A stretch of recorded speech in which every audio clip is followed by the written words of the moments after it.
Mars media நேயர்களுக்கும் அன்பர்களுக்கும் இந்த நாள் இனிய நாளாக அமைய எல்லாம் வல்ல இறைவனை பிரார்த்திக்கின்றோம். இந்த சேனல் உங்களுக்கு பிடிச்சிருந்தா மறக்காம சப்ஸ்கிரைப் பண்ணுங்க, ஷேர் பண்ணுங்க, லைக் பண்ணுங்க, கமெண்ட் பண்ணுங்க.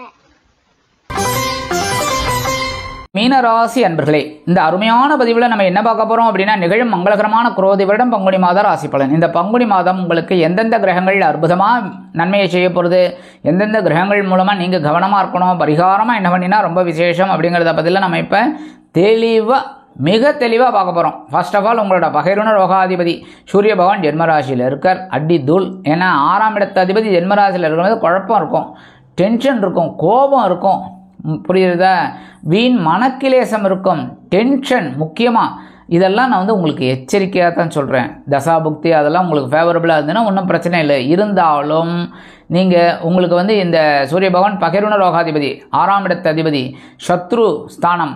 அப்போ நீங்கள் என்ன பண்ணணும், எல்லா விஷயத்துலையும் கவனமாக இருக்கணும். முக்கியமாக நண்பர்கள் விஷயத்தில். ஏன்னா உங்களோட உத்தியோகத்தில் சக நண்பர்கள் இருக்கா பாருங்க, அவளே உங்களுக்கு டென்ஷன் பண்ணுவா. என்ன நீங்கள் கொடுக்குற வேலையை ஒழுங்காக செய்ய மாட்டா, அதனாலே நீங்கள் மேலதிகாரிகள்கிட்ட பேச்சு வாங்குற மாதிரிலாம் இருக்கும். அதனால் கொஞ்சம் கவனமாக இருக்கணும். அவளை தட்டி கொடுத்து வேலை வாங்குங்க, கோவப்பட்டுறாதீங்க, சரியா? அதேமாதிரி தொழில் வியாபாரத்துலேயும் கொஞ்சம் நிதானமாக எப்படி கொண்டு போனால் ரொம்ப நல்லது அப்படின்னு. ஏன்னா நிறைய பேருக்கு வந்து ரொம்ப டென்ஷன் தான். மீனராசி அன்பர்கள் ரொம்ப கஷ்டத்தில் தான் இருக்கீங்க, இல்லைன்னே சொல்ல முடியாது. புரட்டாதி நட்சத்திரக்காரா இந்த 4ஆம் பாதத்தில் இருக்கா பாருங்க, அவள் தான் கொஞ்சம் பரவாயில்லைன்னு இருக்கேள், ஒரு சமாளிச்சுண்டு. ஆனால் இந்த உத்திரட்டாதி நட்சத்திரத்தில் பிறந்தவா ரொம்ப கஷ்டத்தில் இருக்கா. அடுத்தபடியாக ரேவதி பரவாயில்லைங்கிற ஒரு சுச்சுவேஷனில் இருக்கேள். பரவாயில்ல, ஏதோ ரைட்டு, நமக்கு என்ன ஏதோ வந்துட்டுருக்கு போயின்னு இருக்குங்கிற மாதிரி இருந்துட்டுருக்கேள். இருந்தாலும் இந்த மீனராசி அன்பர்கள் ரொம்ப குழப்பத்தில் தான் இருக்கேள், ரொம்ப டென்ஷனில் தான் இருக்கேள். அந்த வகையில் ஜென்மராசியில் இருக்கிற சூரிய பகவானும் கொஞ்சம் டென்ஷனை கொடுப்பார். கவனமாக இருக்கணும் ஒவ்வொரு விஷயத்துலையும், முக்கியமாக உடல் ஆரோக்கியத்தில் கவனமாக இருக்கும், சரியா? சாப்பாடு விஷயத்தில். அடுத்தபடியாக 4, 7 கூடிய அதிபதி புத பகவான் ஜென்மராசியில் நீச்சம் அடைஞ்சிருக்கார். நீச்சம் அப்படிங்கும்போது ஜென்மராசியில் இருக்கிறது பரவாயில்ல, ஆனால் நீச்சம்ங்கும்போது அவரால் சில வேலைகள் ஆகாது. அதனால நம்ம கொஞ்சம் கவனமாக இருக்கணும். என்ன எல்லா விஷயத்துலையும் இந்த சொத்து வாங்குகிறோம் விற்கிறோங்கும்போதில் அந்த வில்லங்கமெல்லாம் இல்லாமல் கரெக்டாக பார்த்துக்கணும், சரியா? அதுமாதிரி படிக்கிற குழந்தைகளும் கொஞ்சம் கேர் எடுத்து படிக்கணும். அடுத்தபடியாக 18/3/2025 முதல் இந்த புத பகவான் வக்ரகதியில் விரயஸ்தானத்துக்கு வந்துடுறார். எதிர்பாராத சில செலவுகள் வந்து சேரலாம். வக்ரகதியில் இருந்தாலும் அவர் விரயத்தில் இருக்கார். அடுத்தபடியாக 30/3/2025 முதல் இந்த புத பகவான் வக்ர நிவர்த்தி அடைஞ்சு விரயஸ்தானத்திலே இருக்கிறதுனால எதிர்பாராத ஒரு சுப செலவு காத்திருக்கிறது. திடீர்னு ஒரு செலவு வரும். என்ன, அதாவது திருமணமாகாத குழந்தைகளுக்கு திடீர்னு திருமண யோகம் உண்டாகும், அது செலவு தானே. அந்த மாதிரி சுப செலவு உங்களுக்கு வந்து சேரும். அடுத்தபடியாக 10/4/2025 முதல் இந்த புத பகவான் மறுபடியும் உங்களோட ஜென்மராசிக்கு வந்துடுறார். ஜென்மராசிங்கிறது நல்ல இடம் தான், ஆனால் நீச்சம். மறுபடியும் நீங்கள் பழைய குருடி அதான் கவனமாக இருக்கணும் ஒவ்வொரு விஷயத்துலையும், சரியா? அடுத்தபடியாக 3, 8 கூடிய அதிபதி சுக்கிர பகவான். அவர் எங்கே இருக்கார் பார்த்தீங்கன்னா சூப்பர், ஜென்மராசியில் உச்சம். அதே சமயம் வக்கரம் அடைஞ்சாலும் பரவாயில்ல. ஏன்னா உச்சன் வந்து வக்கரம் அடைகிறது கொஞ்சம் மத்தியமம் தான். இருந்தாலும் ஓரளவுக்கு உங்களுக்கு உடன்பிறப்புகள் அனுகூலமாக இருப்பார். என்ன, உடல் ஆரோக்கியம் பரவாயில்ல, ஏன்னா அஷ்டமாதிபதி அவர் தான். அதனால் ஓரளவுக்கு பரவாயில்லை. இருந்தாலும் இந்த அரசியல்வாதிகள்லாம் கொஞ்சம் மேடை பேச்சுக்களில் கவனமாக இருக்கணும், சரியா? நீங்கள் ஏன்னா சுக்கிரன் வந்து கொஞ்சம் ஜாலியாக பேச ஒரு மாதிரி பண்ணிவிடுவார். நீங்கள் மட்டும் பேசிட்டு வம்பில் மாட்டிக்கப்படாது, சரியா? கவனமாக இருக்கணும். அடுத்தபடியாக சொத்து சேர்க்கை சில பேருக்கு வரலாம். கவனமாக அதை வாங்கிறது விற்கிறதெல்லாம் அந்த இதிலெல்லாம் இருக்கணும். அடுத்தபடியாக 2, 9 கூடிய அதிபதி செவ்வாய், சுகஸ்தானம் என்று அழைக்கப்படக்கூடிய 4ஆம் இடத்துல இருக்கிற கேந்திரஸ்தானம். சூப்பர். இப்போ வந்து வருமானம் உங்களுக்கு ஓரளவுக்கு வரும். பிதுரார்ஜித சொத்துக்கள் உங்கள் கைக்கு வரத்துக்கு வாய்ப்புகள் இருக்குங்க. தந்தை வழி உறவினர்கள் ஆதரவாக இருப்பார்கள். திடீர்னு ஒரு வெளிநாட்டு பயணங்கள், என்ன வெளியூர் பிரயாணம் உங்களுக்கு உண்டாகலாம். சீருடை பணியாளர்களாகிய காவல், இராணுவம், தீயணைப்புத்துறை, மருத்துவத்துறையில் வேலை பார்க்கும் நண்பர்களுக்கு எதிர்பார்க்கும் இடமாற்றம், பதவி மாற்றம், பதவி உயர்வு, சம்பள உயர்வு மிக மிக மிக அருமையாக வந்து சேரும். அடுத்தபடியாக 7/4/2025 முதல் இந்த செவ்வாய் பகவான் பஞ்சமஸ்தானத்துக்கு வந்துடுறார்.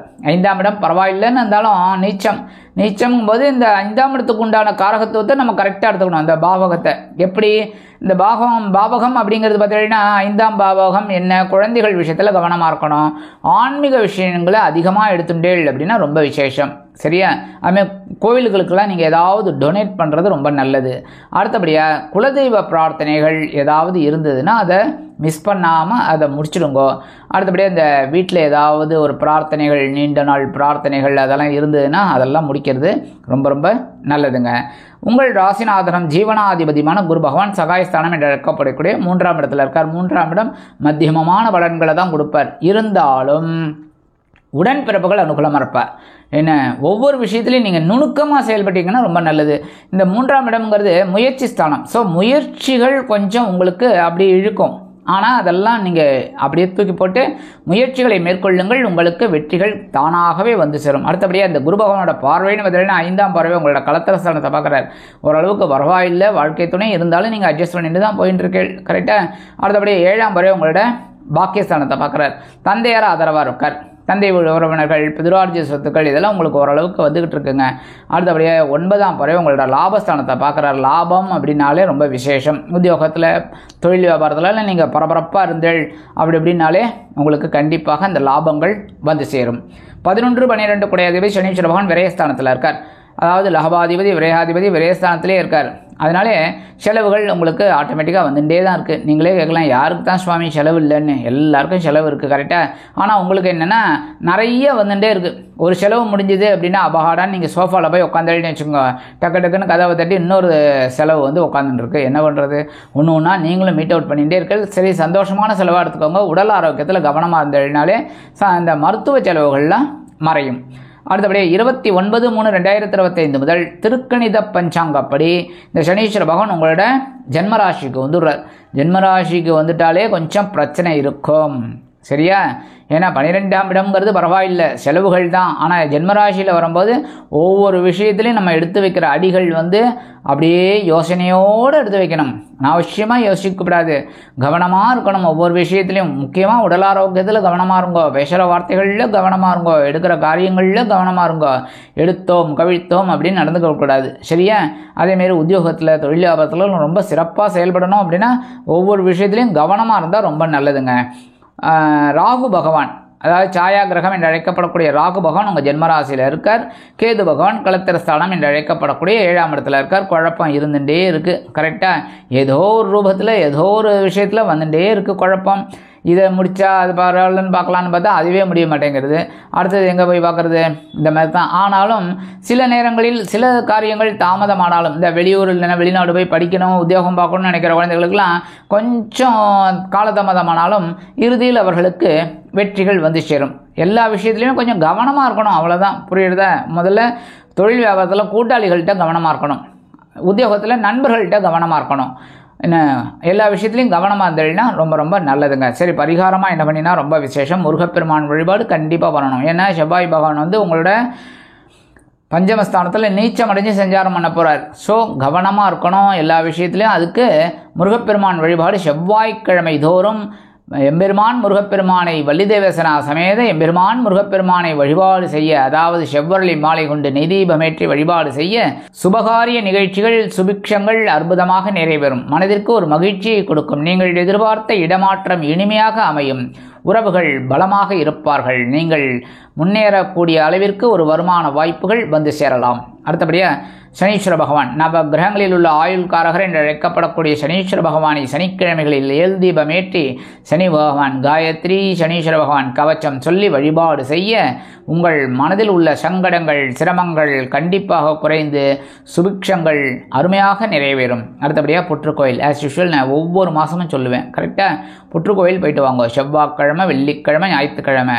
இல்லை முடியல அப்படின்னா பரவாயில்லை, ஒரு நாள் போயிட்டு வாங்க. செவ்வாய்க்கிழமையோ இல்லை வெள்ளிக்கிழமையோ ஞாயிற்றுக்கிழமையோ ஒரு நாள் போயிட்டு அந்த அம்பாள் தரிசனம், நாகர் வழிபாடு இதெல்லாம் பண்ணிட்டு வாங்கோ. அற்புதமான ஒரு முன்னேற்றம் உங்களை தேடி வரும்.